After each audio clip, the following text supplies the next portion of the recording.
Assalamualaikum warahmatullahi wabarakatuh.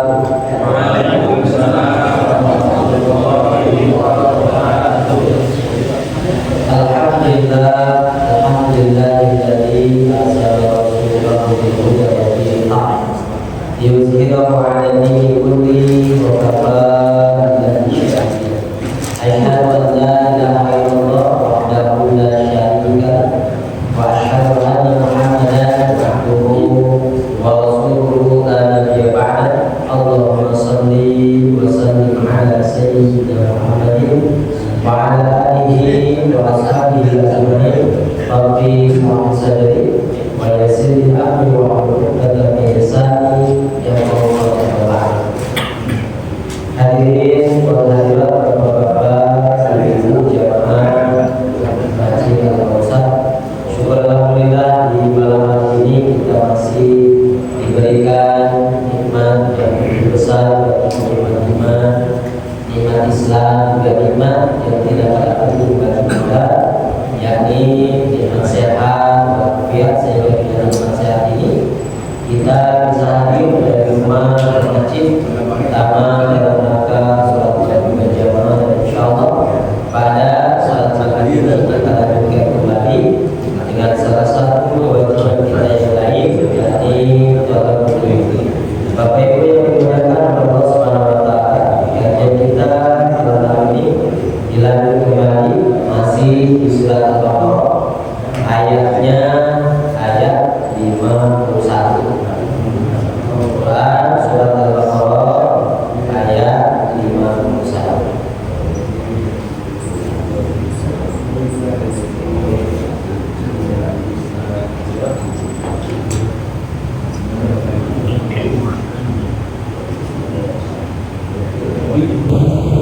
A'udzu billahi minasy syaithanir rajim. Bismillahirrahmanirrahim. Wa in wa'adna Musa arba'ina laylatan summa takhadtumul ijla min ba'di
dari kekejaman Firaun. Kekejaman apa yang dilakukan oleh Firaun, Bapak Ibu? Ternyata dasar Al-Quran surat Al-Baqarah ayat 49, kekejaman Firaun itu adalah yudzabihuna abna'ahum wa yastahyuna nisa'ahum. Jadi anak-anaknya Bani Israil kalau lahirnya laki-laki mereka, maka langsung dibunuh sama Firaun, langsung disembelih. Yudzabihuna, jadi mereka langsung disembelih. Tapi kalau lahirnya perempuan dibiarkan hidup, untuk apa? Ya, untuk jadi pelayan, untuk jadi budak dan sebagainya. Maka itulah kekejaman yang dilakukan oleh Firaun, sehingga masa depan Bani Israil itu seakan-akan tidak ada harapan, karena anak-anak laki mereka yang baru lahir langsung dibunuh, sedangkan yang sudah dewasa, laki-laki yang sudah dewasa atau bapak-bapak mereka itu dijadikan kerja paksa. Disitulah bagaimana kekejaman Firaun yang dilakukan kepada Bani Israil. Maka kemudian datanglah pertolongan dari Allah Subhanahu wa taala melalui Nabi Musa alaihissalam. Firaun yang selama hidup di Mesir itu mereka dijadikan budak, mereka menghadapi kekejaman Firaun. Kemudian Allah tolong mereka, Allah bebaskan mereka melalui diputusnya Nabi Musa alaihissalam kepada mereka. Maka di ayat 50-nya bagaimana Allah menolong Bani Israil dan menenggelamkan Firaun dan pasukan-pasukan. Jadi kalau kita lihat bagaimana sih Firaun itu hancur dengan segala kekuatan mereka, ternyata bukan dilakukan oleh Bani Israil, tapi pertolongan itu dengan bentuk menenggelamkan Firaun dan tentara-tentaranya itu langsung pertolongannya dari Allah Subhanahu wa taala. Nah, maka banyak pelajaran yang bisa kita ambil Bapak Ibu, bahwa kebebasan suatu bangsa itu bukan semata-mata bangsa itu hebat sehingga dia bisa keluar dari penjajahan dan sebagainya, tapi itu semua justru datangnya pertolongan dari Allah Subhanahu wa taala. Maka bangsa kita juga sama, Pak. Indonesia ini kita akan diajari ya, undang-undang dasar itu ya, itu atas berkat rahmat Allah. Jadi memang kebebasan, kemerdekaan suatu bangsa itu memang bukanlah karena perjuangan semata-mata dari bangsa itu untuk lepas dari penjajahan, tapi kadang-kadang jelas-jelas itu bahwa perjuangan mereka kemudian memberikan hasil itu pun berkat rahmat dari Allah Subhanahu wa taala. Makanya bangsa kita ini, kita waktu SD, SMP ini kan diceritain bagaimana orang Indonesia itu bisa lepas dari penjajahan Belanda dan sebagainya itu dengan bambu runcing. Kok bisa Pak ya? Dengan bambu runcing bisa melawan senapan mesin gitu kan. Tapi kok bisa? Nah, itu menjadi peribahasa di Indonesia ini, bahwa bangsa kita itu meraih kemerdekaan dengan bambu runcing. Padahal bukan itu sebenarnya. Tapi menghasilkan kemerdekaan bangsa kita ini tidak lepas dari atas rahmat dan karunia dari Allah Subhanahu wa taala. Maka pelajarannya baik itu bagi Bani Israil yang dijelaskan di dalam Al-Quran maupun bangsa-bangsa lain yang Allah bebaskan dari penjajahan sehingga mereka bisa yang menjalankan kehidupan yang normal, kehidupan masa depan yang penuh harapan dan sebagainya. Maka jangan lupa kita tidak boleh kufur nikmat. Kalau kita diberikan kebebasan oleh Allah, maka gunakanlah kebebasan itu untuk kita bisa beribadah kepada Allah Subhanahu wa taala. Kalau kita diberikan kesehatan oleh Allah Subhanahu wa taala, maka gunakan kesehatan kita untuk beribadah kepada Allah Subhanahu wa taala. kita menjadi kufur nikmat, maka kalau orang sudah kufur nikmat, maka perilakunya akan zalim. Kasih kemerdekaan bangsa ini, buat rebutan nikmat, rebutan jabatan, rebutan itu hanya untuk golongan pribadi dan sebagainya. Padahal tidak lepas dari kemerdekaan ini adalah rahmat yang diberikan oleh Allah kepada kita. Nah, maka di sini Allah Subhanahu wa taala di ayat 51 Bapak Ibu itu menjelaskan lagi. Kata Allah Subhanahu wa taala, a'udzu billahi minasyaitonir rajim. Wa id wa'adna Musa 40 lailatan summa takhadtum al-ijla min ba'di wa antum zalimun. Nah, dan ingatlah hai Muhammad, sampaikan kepada umatmu tentang kisah apa?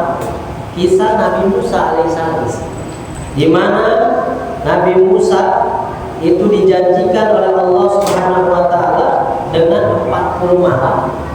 Ya, 30 ditambah 10 jadi 40. Nah, yang 30 malam itu kata para mufasir itu di bulan Dzulqa'dah. Jadi 30 malam itu bulan Dzulqa'dah. 10 malam lagi ditambah itu di bulan Dzulhijjah. Maka kata Nabi SAW, tidak ada amalan yang paling utama daripada amalan 10 hari-hari ini. Yang disebut dengan 10 hari-hari ini itu apa? yakni 10 hari pertama di bulan Dzulhijjah, bulan haji. Nah, makanya kan kita disunahkan berpuasa tanggal berapa Dzulhijjah? Tanggal 9 atau tanggal 10? Tanggal 9. Kalau tanggal 9 berarti kalau di bulan Dzulhijjah hari apa itu namanya? Hari Arafah. Benar ya? Dzulhijjah. Tapi kalau tanggal 10 Yaumul Nahar. Nah, jadi ada yang mengatakan 40 hari itu pertama di bulan Dzulqa'dah ditambah 10 hari bulan Dzulhijjah. Maka kata Nabi SAW, tidak ada amalan-amalan yang dilakukan yang paling utama melainkan dari 10 hari ini, tanggal 1 sampai tanggal 10 Dzulhijjah. Maka disitulah Pak sahabat bertanya, ya Rasulullah, bagaimana kalau keutamaan tanggal 1 sampai tanggal 10 Dzulhijjah itu dibandingkan dengan jihad fisabilillah? Kata Nabi, tidak juga sebanding. 10 hari ini utamanya dibanding dengan jihad fisabilillah. Kecuali kata Nabi SAW, seseorang rijal, seseorang yang keluar binafsihi wa malihi, dengan hartanya, dengan dirinya pergi itu berjihad, kemudian tidak ada yang kembali, hartanya habis, tinggal mati syahid. Jadi kalau dari hadis itu keutamaan tanggal 1 sampai tanggal 10 Dzulhijjah, amalan-amalannya itu akan melebihi semua amalan kecuali mati syahid, menjadi berperang di jalan Allah Subhanahu wa taala. Makanya disebutkan bagaimana dengan jihad fisabilillah? Tidak juga kata Nabi, karena jihad fisabilillah itu banyak macamnya, bukan cuma mati syahid, itu topnya ya. Tapi Bapak datang nih tiris-tiris ke masjid untuk mengikuti majelis taklim, ini jihad Pak. Lamun elek jihad mah mau bakalan datang sanggup aja dengan kopi ini. Tapi kan dengan jihad, perlawanan kita, perjuangan kita, akhirnya ya bahasa kasarnya pantat yang kasar, yang berat itu bisa diangkat juga ya. Datang ke masjid, sholat berjamaah, diteruskan lagi dengan mengikuti majelis taklim, ini luar biasa. Makanya siapa yang menempuh jalan thariqah gitu kan, menuju majelis taklim, menuju menuntut ilmu, maka Allah akan memudahkannya jalan menuju surga. Karena surga itu bukan dengan uang, Pak, tapi jalan-jalannya itu akan mudah dengan ilmu ini. Maka disitulah kalau kita mau menuntut ilmu, lawan kita sesungguhnya adalah nafsu kita. Jadi malas kita dan sebagainya. Nah, jadi kata Allah, dan ingatlah ketika kami berjanji kepada Musa 40 malam, lalu kami menjadikan anak lembu. Lembu itu bahasa kita ya, anak sapi, bagar, anak sapi, sebagai sesembahan sepeninggalan nyaknya kembali kepada Nabi Musa. Dan kamu adalah orang-orang yang zalim. Bapak Ibu, ayat ini menjelaskan setelah Allah Subhanahu wa Ta'ala menyelamatkan Bani Israil dari kejahatan Fir'aun. Mereka bisa nyebrang dari Mesir. Nyebrang kemana? Pokoknya nyebrang aja. Kalau dulu namanya apa kali? Pokoknya nyebrang ke Kanaan, nyebrang. Maka disitulah mereka itu setelah nyebrang selamat dari Fir'aun, maka dikisahkan oleh Allah ini, Allah menjanjikan kepada Nabi Musa dengan diturunkannya 4 kali. Ambilnya 40 malam. Jadi 40 malam itu beribadah. Itu kemudian menghasilkan kitab Taurat yang akan dibawa untuk kehidupan Bani Israil. Nah, ketika Nabi Musa pergi, menitipkanlah kepada saudaranya Nabi Harun, titip ya, Bani Israil ini saya mau mengambil bahasanya Pak kitab suci. Setelah pergi Nabi Musa baru 40 hari doang tempat ditinggalin umatnya. Itu dambalai. Lebih parah lagi, mereka membuat patung anak sapi dari emas, kemudian mereka sembah. Walaupun itu mereka itu dikompor-kompori oleh siapa? Oleh Samiri. Tapi yang jelas anak sapi itu dia bikin sendiri kemudian dia sembah. Nah, datanglah Nabi Musa. Pak, jadi hati tak? Pas datang Nabi Musa bawa kitab suci Taurat sebagai jalan hidupnya Bani Israil. Dengan Taurat itu dia bisa mendapatkan pelajaran irsyad, bisa mendapatkan hudan, ya, petunjuk hidup, kemudahan hidup. Tapi pas lihat ada satu anak sapi yang disembah, jadi hati tak? Maka ada bahasa kisahnya begini, Pak. Marahlah Nabi Musa, dijambaklah adanya siapa? Nabi Harun. Sia aing nitip ke Bani Israil, kunaon aing datang jadi nyembah anak sapi. Kata Harun, wahai saudaraku, aku tidak punya kekuatan untuk bisa menjaga mereka dari kemusyrikan itu. Artinya galakan mereka ke Nabi Harun. Jadi sieuna tangan ke Nabi Musa itu ternyata.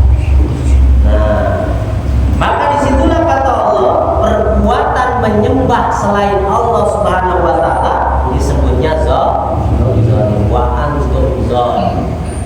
Maka zalim ini ada 3, Pak. Kita kan suka ngomong dasar zalim itu. Zalim itu ada 3 tingkatannya. Pertama, zalim yang akzam. Zalim yang akzam ini adalah zalim menyekutukan. Ini salah satunya, yakni menyembah kepada selain Allah. Ini dijelaskan tentang zalim akzam itu di Quran surat yang ke-31, yaitu Quran surat Luqman. Di Luqman itu selalu mengingatkan kepada anak-anaknya, keluarganya, la tusyrik billah, inna syirka la zulmun azim. Janganlah kalian melakukan kesyirikan mau kecil mau gede, jangan. Kenapa? Kalau kamu melakukan kesyirikan, kata Luqman, maka engkau telah berbuat zalim yang sangat besar.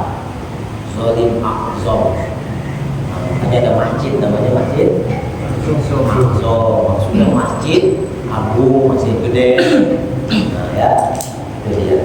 Jadi zalim menyekutukan Allah, menyembah kepada selain Allah, maka itu maksudnya adalah zalim yang besar, zalim yang besar. Kira-kira Pak, kalau kita menyembah kepada selain Allah ini ada apa namanya ampunan dari Allah? Tidak ada. Innallaha la yaghfiru an yushraka bihi wa yaghfiru ma duna. Allah tidak akan mengampuni dosa zalim azam ini, menyekutukan Allah. Allah hanya mengampuni dosa-dosa selain syirik kepada Allah Subhanahu wa taala. Maka syirik ini Pak, jangan dianggap enteng. Kenapa? Kalau orang melakukan syirik, hilanglah semua amal ibadah. Walaupun dia itu sudah haji 3 kali dari jual bubur misalkan. Ada ya, dan dulu itu tukang bubur haji 3 kali itu motivasi. Tukang bubur aja bisa haji 3 kali. Nah kita kadang mau haji sekali aja susahnya. Nah, jadi walaupun kita sudah haji Pak, sudah amalnya sudah penuh tuh, tapi kalau kita berbuat syirik, menyembah Allah Subhanahu wa taala, menyembah kepada selain Allah Subhanahu wa taala, maka la yahbatanna amal. Semua amal kita itu akan dihapus. Makanya Luqman itu bukan nabi, bukan rasul, tapi dia ada namanya sebagai salah satu nama surah Al-Quran. Kenapa? Ternyata nasihat-nasihatnya luar biasa. Salah satunya mencegah kemusyrikan masuk ke dalam keluarga. Jadi bapaknya sudah bisa menjaga ketauhidan, kemudian dia cegah anak-anaknya termasuk oleh penyakit kesyirikan, maka dibentengi lagi. Nah makanya keluarga Luqman ini menjadi keluarga yang bagus, yang menjadi contoh. Nanti kita juga harus seperti itu. Kita ini sholat rajin, alhamdulillah. Ngaji rajin. Kita umroh, kita haji, ya sudah, alhamdulillah. Itu adalah bonus dari Allah Subhanahu wa taala. Tidak semua orang bisa umroh, tidak semua orang bisa haji. Kenapa? Itu panggilan dari Allah Subhanahu wa taala. Tapi jangan sampai amal-amal yang sudah bagus tersebut kemudian dirusak dengan kalimat syirik yang masuk ke dalam kehidupan kita. Kira-kira Pak, syirik itu kayak Bani Israel itu nyembah patung itu, bukan hanya itu. Nanti banyak tuh Pak turunan-turunan syirik. Kalau Bapak meyakini ada tempat-tempat yang bisa memberikan rezeki, ingat rezeki itu hanya Allah yang bisa memberikan. Kalau ada kita keyakinan tempat sesuatu, makhluk atau apapun yang bisa melancarkan rezeki kita, maka kita sama dengan membandingkan dia dengan Ar-Razzaq, Maha Pemberi rezeki. Kalau kita suka memohon, meminta kepada selain Allah, memohon ya, atau menjadikan itu adalah tempat kita berdoa, maka sama saja kita membandingkan Allah dengan tempat. Maka itulah turunan-turunan dari perbuatan menyekutukan Allah Subhanahu wa taala. Maka tidak ada cara lain bagi kita orang tua itu bentengin dulu kita ini dengan ilmu supaya kita bisa tahu mana tauhid, mana kesyirikan, mana yang diperintahkan oleh Allah, mana yang dilarang oleh Allah Subhanahu wa taala. Baru kita sampaikan kepada keluarga. Nah, jangan sampai keluarga masuk dalam kategori zalim. Yakni apa? Melakukan kezaliman, apalagi kezaliman yang besar yang menyekutukan Allah Subhanahu wa taala. Summa aqawna ankum min ba'di dzalik la'allakum tashkurun. Kemudian kata Allah, sesudah itu kami maafkan kesalahanmu agar kamu bersyukur. Nah, jadi selama Nabi Musa pergi dari Bani Israel ini, kemudian Bani Israel itu menyembah anak sapi yang dia buat sendiri patung dari emas, sembah. Tapi Allah memaafkan mereka. Kenapa memaafkan mereka? Karena mereka mau mengakui salah. Nah, setelah datang Nabi Musa, dibakarlah tuh yang namanya anak sapi. Patung anak sapi itu dibakar, kemudian dibuang ke laut. Dan mereka Bani Israel kemudian mengakui kesalahan dan mau bertobat kepada Allah Subhanahu wa Ta'ala. Nah, bagaimana fatwanya nanti kita jelaskan. Kemudian kata Allah, wa il ataina Musa kitaba wal furqana la'allakum tahtadun. Dan ingatlah ketika kami berikan kepada Musa Alkitab, yakni apa? Taurat, ya. Dan Furqan ini apa? Dengan Taurat tersebut Bani Israel itu bisa membedakan mana yang merupakan agama, mana yang bukan agama, mana itu ibadah, mana yang bukan ibadah, mana yang benar, mana yang salah, mana hak, mana yang batil. Maka itu bisa diketahui dengan Al-Quran. Jadi Furqan ini salah satu fungsi dari Taurat juga. Kalau Bani Israel itu memahami Taurat dengan baik, maka hidupnya akan bisa membedakan mana yang benar, mana yang salah. Kita sama umat Islam ini. Kalau umat Islam ini selalu mengkaji Al-Quran, memahami isinya, kemudian berusaha untuk bisa mengaplikasikan dalam kehidupan sehari-hari, maka fungsi Furqan itu akan ada. Kalau Al-Quran itu kan kata Allah, fungsinya kan 3 proses. Pertama, hudan linnas, wa bayyinat minal huda, dan yang ketiganya wal furqan. Itu ayat ini biasa dibahas ketika puasa Ramadan kan. Ya. Jadi kalau puasa Ramadan pasti itu dibahas. Al-Quran itu diturunkan untuk menjadi petunjuk bagi manusia, penjelasan bagi petunjuk itu, dan menjadi pembeda antara hak dan yang batil. Nah, jadi kalau kita mempelajari Al-Quran, Bapak Ibu, kita jangan sampai berhenti separuh-separuh. Jangan kita itu ngaji itu kalau lagi mau jalan enggak udah. Ngaji ini adalah sama seperti kita makan minum. Kalau kita nggak makan nggak minum, mati kita itu. Umat Islam kalau sudah tidak mau membaca Al-Quran, memahami Al-Quran, mengkaji Al-Quran, maka hati-hati mereka itu mati. Dan cara pandang hidup mereka akan mati dari petunjuk Allah Subhanahu wa Ta'ala. Makanya ada istilah, kok haji begitu? Misalkan nih ada haji yang melakukan sesuatu yang tidak baik, kan bahasanya gitu. Ih, masa haji begitu? Ya, haji juga manusia ya. Boleh jadi dia itu lupa sama petunjuk hidupnya. Masa sih Ustadz begitu? Kenapa? Oh, ternyata Ustadz juga manusia.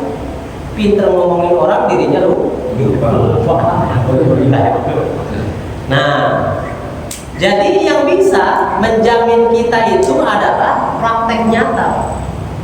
Kita kalau mau ngaji, jadikanlah kajian kita itu yang bisa mengena dalam hidup. Jadikan Al-Quran sebagai petunjuk. Petunjuk itu resep. Apa kalau sakit datang ke dokter?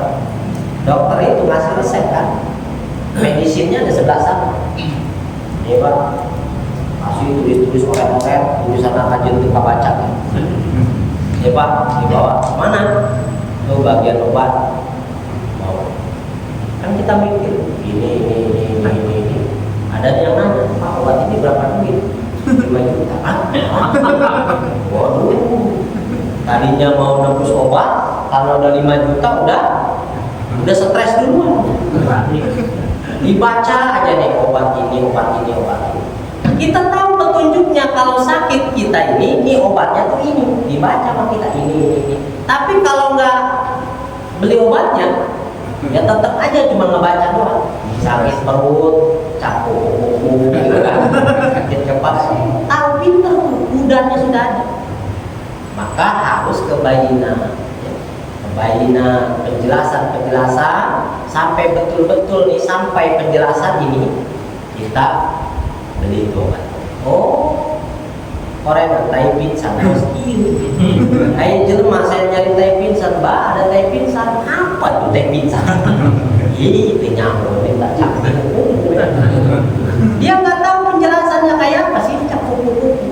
Nah itu harus dicari.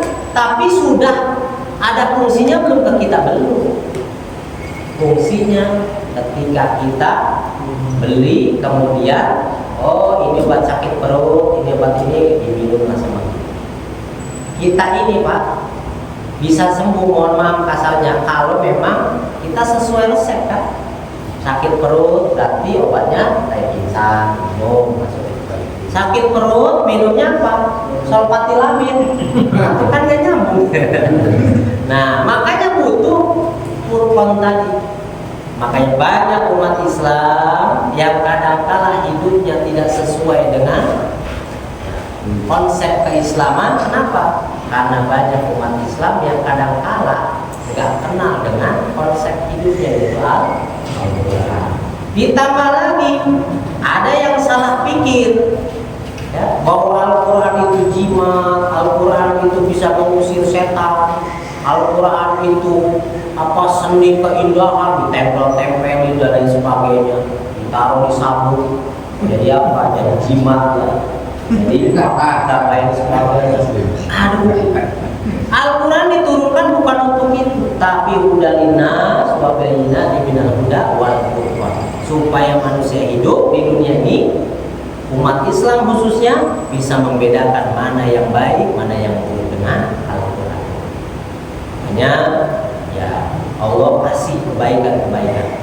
Orang mau datang baca saja tuh Al-Quran, Pak, 1 huruf 10 kebaikan. 1 itu. Berarti Bapak yang belum bisa baca Quran gak apa-apa, belajar dari huruf-hurufnya. Alif, ba, ta, sa, terus ada 30 bentuk. Ada 30 bentuk kan huruf hijaiyah. Kita baca 30 kali 10. Sekali alif ba ta sa jim sampai ya 300 kebaikan. Udah gitu balik lagi ke alif, lupa lagi alif ya.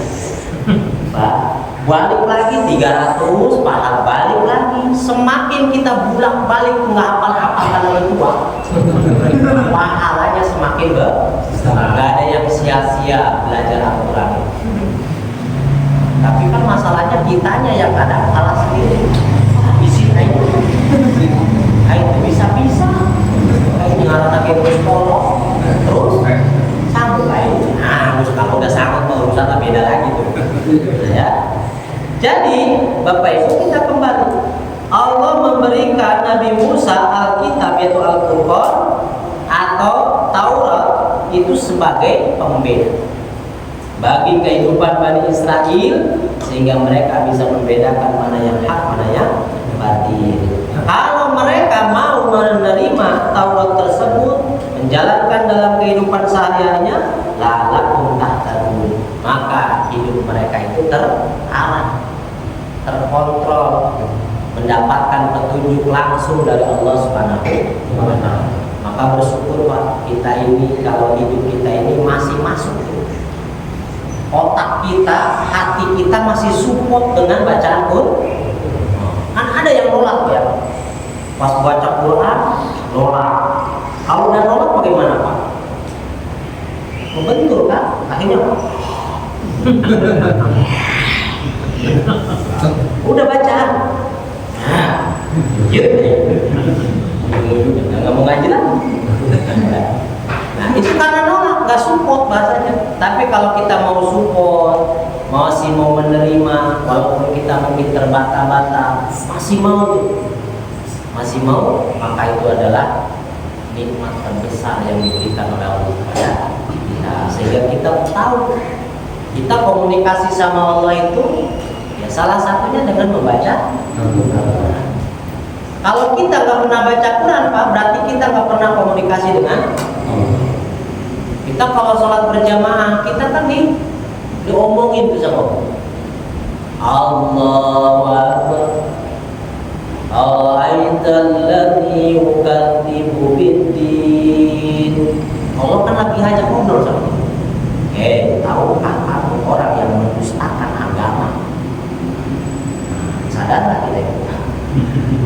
Kalau kita ngaji kan tahu, oh Allah itu lagi ngajak ngobrol. Gak ada istilah kalau kita lagi ngobrol matanya ke sono, ke sana. Pasti yang ngajak ngobrolnya juga kesal juga kan? Siapa aing ngomong kunang di kacana.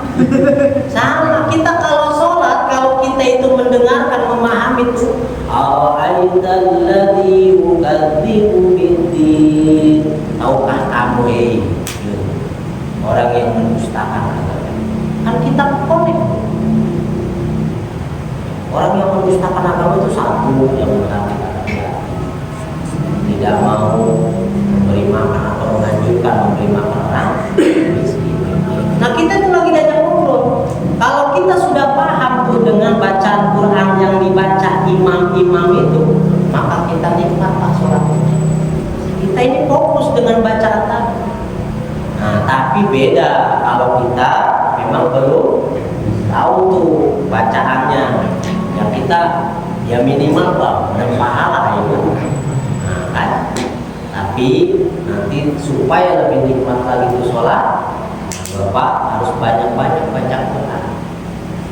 Dan kalau banyak baca Quran itu, jangan lupa baca juga artinya, karena kita ini bukan orang Arab. Tapi sudah ada tuh banyak arti-artinya juga di Quran kita itu. Nah, supaya apa? Nanti ada koneksi antara kita dengan Allah Subhanahu wa Ta'ala. Nah, jadi kata Allah diturunkannya kepada Musa yaitu apa? Alkitab itu supaya Bani Israel itu hidupnya mendapatkan petunjuk dari Allah Subhanahu wa Ta'ala. Nah, wa idh qala Musa liqaumihi ya qaumi innakum zalamtum anfusakum bittikhadikumul ijl. Kemudian dan ingatlah ketika Musa berkata kepada kaumnya, hai kaumku ya qaumi innakum zalamtum. Sesungguhnya kamu telah menganiaya dirimu sendiri. Zalamtum anfusakum, menganiaya diri sendiri. Apa?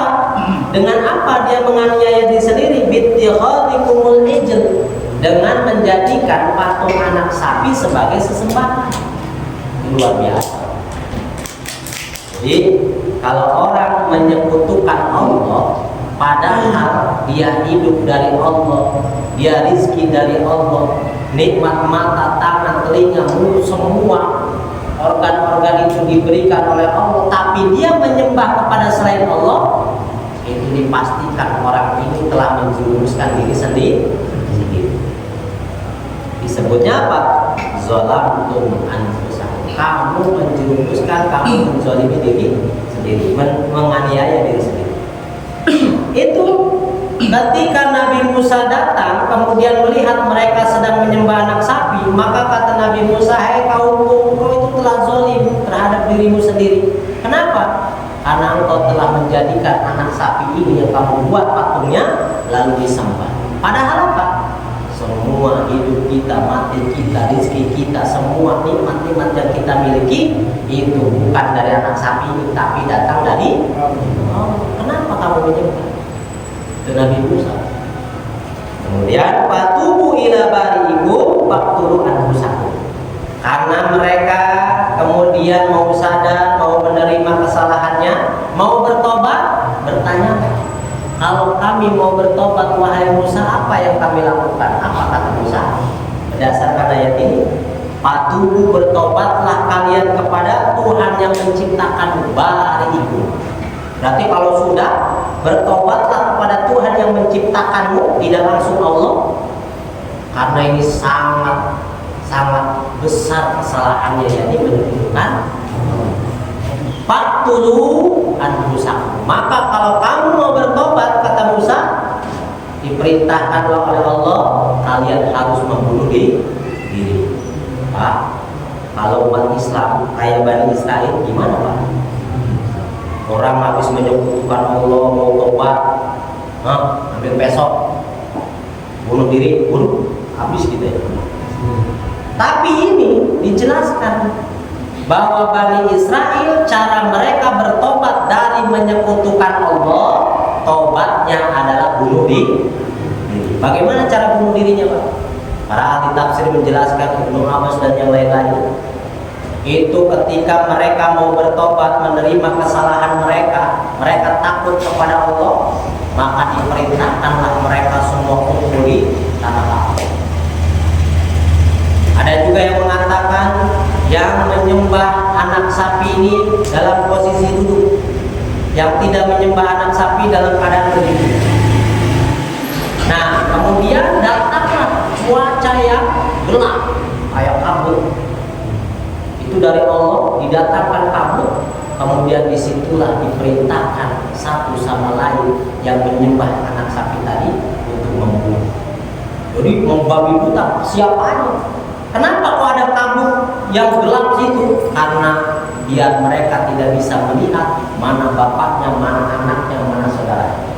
Jadi pokoknya sungguh sampai batas yang ditentukan, sehingga isyaratnya datang dari Nabi Musa. Disitulah ketika mereka saling membunuh satu sama lain, mereka kemudian mengatakan, wahai Musa, berdoalah kepada Allah. Maka Nabi Musa berdoa, ya Allah, kalau Engkau menghabiskan semua Bani Israel, maka habislah Bani Israel, maka sisakanlah mereka ya Allah. Maka disitulah Allah memberhentikan supaya Nabi Musa untuk memberhentikan mereka. Dan disebutkan oleh para mufassir kisah itu Bani Israel jumlah yang mati berapa? 70.000. Banyak ya? Waduh. Jadi sisanya tinggal sedikit. 70.000 itu mati. Kata Allah, jangan kau sebut yang mati ini adalah mati, mereka itu syahid. Kenapa syahid? Mereka mau menyerahkan diri dalam rangka bertobat kepada Allah Subhanahu wa taala. Jadi kalau orang bertobat pada Allah, Pak, sampai dia menyerahkan diri, dia mati itu dengan cara seperti itu, dia taat kepada Allah, maka matinya disebut mati syahid. Yang hidup kata Allah, Allah sudah mengampuni dosa-dosa. Makanya yang namanya tobat, yang dulu Pak, sudah masalah bahwa dosa-dosa masa lalu itu sudah diserahkan kepada Allah Subhanahu wa taala. Itu kalau tobat nasuha. Beda lagi kalau tobatnya Mang Nasuha. Boy Mang Nasuha itu amat tobatnya. Kamari maraji kalau kau usah. Hari kuari tilo kata kodi kamu beda. Orengan kamari makan tobat. Hari kuari pokok tobatnya. Jadi itulah tobat. Jadi 70.000 itu mereka semuanya mati, dan yang mati itu adalah Allah sudah mengampuni dosa-dosa. Maka disebutkanlah dzalikum khairul lakum inda bari'ikum. Dengan kalian membunuh diri dalam rangka bertobat kepada Allah Subhanahu wa taala, itu akan lebih baik dari kalian daripada keluar atau lari dari perintah Allah. Terus Alaikum, maka Allah mengampuni dosa-dosa mereka. Yang hidup sudah diampuni dosanya, yang mati sudah diampuni, bahkan dia mati syahid. Innahu wa tawwabur rahim. Sesungguhnya Allah Maha Penerima Taubat. Pelajaran besar bagi kita apa? Kita dikasih kemudahan. Banyak di antara umat Islam yang nyeleweng, musyrik, menyembah kepada selain Allah, baik dengan pikirannya, dengan keyakinannya, dengan perbuatannya, kadang-kala nyeleweng, menyembah kepada selain Allah di samping menyembah kepada Allah. Tapi bagaimana cara berhentinya? Hanya dengan 3 syarat saja kata Allah. Pertama, kalau kita mau Pak, dan berhenti, jangan syirik lagi, jangan menyekutukan Allah lagi, tinggalkan semua perbuatan syirik. Yang kedua, kita menyesali, ya Allah maafkan saya sudah berbuat syirik. Kita menyesali, jangan bangga. Siap penyembahan siap buta hijau. Nah, kalau buta hijau ini mah baheula kalau hijau. Kita bangga, itu lain kok karena bangga. Nah, yang ketiga, berjanji tidak akan mengulangi. Jadi tobatnya Bani Israel harus menghilangkan nyawanya sendiri. Tapi kalau tobatnya di zaman kita ini, umat Nabi kita Muhammad SAW, hanya berhenti, kita tidak melakukan lagi. Itu sangat mudah sekali. Maka kalau kemudahan itu tidak diambil dengan baik sebaik-baiknya oleh umat Islam ini, maka rugilah umat Islam ini. Kenapa? Orang-orang dulu itu telah berat ketika mereka bertobat kepada Allah Subhanahu wa taala. Baik Bapak Ibu, alhamdulillah waktu kita sudah habis. Mudah-mudahan apa yang kita pelajari dari 3 ayat ini bisa bermanfaat tentunya bagi kita, bagi kehidupan sehari-hari kita. Mudah-mudahan kita dan keluarga kita dijauhkan dari perbuatan yang menyebutkan Allah Subhanahu wa Ta'ala. Mari Bapak Ibu kita tutup kajian ini bersama-sama baca doa kafaratul majlis. Subhanallahumma wa bihamdika asyhadu an la ilaha illa anta astaghfiruka wa atubu ilaik. Wassalamualaikum warahmatullahi wabarakatuh.